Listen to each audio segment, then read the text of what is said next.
The gentleman from Missouri. Thank you, Mr. Speaker. I just appreciate the Majority Leader's remarks.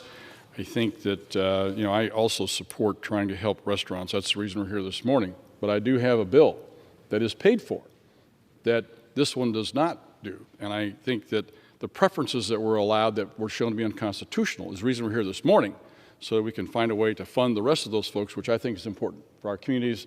And I agree and I appreciate those remarks by the leader. With that, Mr. Speaker, I'd like to yield as much time as he may consume to the distinguished gentleman from Texas, Mr. Williams, who is the vice-ranking member, Committee on Small Business, and a small business champion in his own right. Gentleman is recognized. Thank you, Mr. Chairman. Thank you, Mr. Speaker.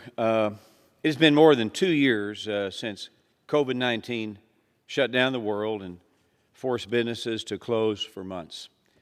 Since the beginning of the pandemic, Congress has spent, we've already talked about it, $6.6 trillion to help American businesses get back on track to financial recovery after enduring months of forced government closures.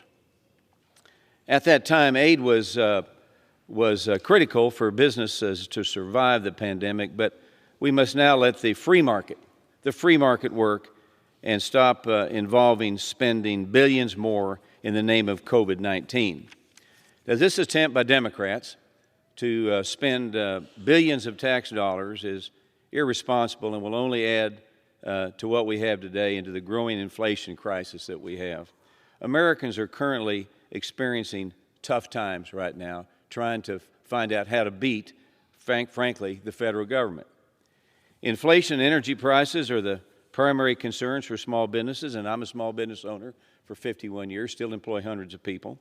And so that's the concerns they have, and more federal spending is only going to strain businesses further. It is simple. To lower costs for hardworking families and businesses and owners of those businesses, we need to cut spending.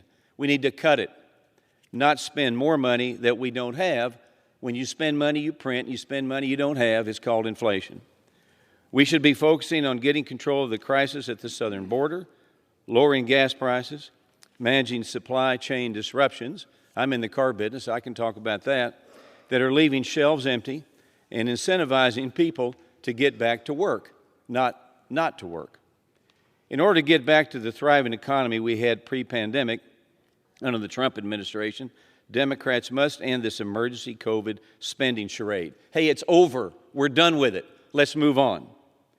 And they always get a kick out of people that say they want to protect Main Street.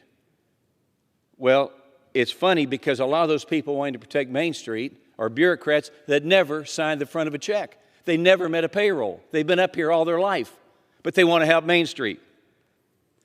And the fact of the matter is, we need to cut taxes. We need to cut regulations. And so if it's so important to help Main Street, why do Democrats and liberals want to raise taxes all the time? That doesn't help Main Street. I want to help Main Street, but I want to raise taxes. That's the wrong way to go about it. So the bottom line is this. We have a better bill.